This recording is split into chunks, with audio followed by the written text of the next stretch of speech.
通常建議幾多歲開始可以服用呢個蟲草嚟調理呢？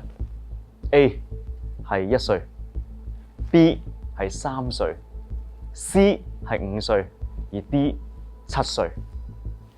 1、3、5、7歲，1歲可以食下其他嘢㗎啦。咁7歲又會唔會太遲咧？會唔會咧？得幾個答案其實好似差唔多。好似差唔多係咯，又可以又唔可以咁。有冇信心？冇乜信心呢個。需唔需要問中醫？好，我用咁啦，問中醫。好，我哋就問一問中醫。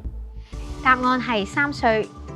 蟲草可以幫助小朋友改善敏感、肺虛咳嗽，但如果太早俾小朋友食，容易會出現性早熟嘅現象，影響正常嘅生長發育。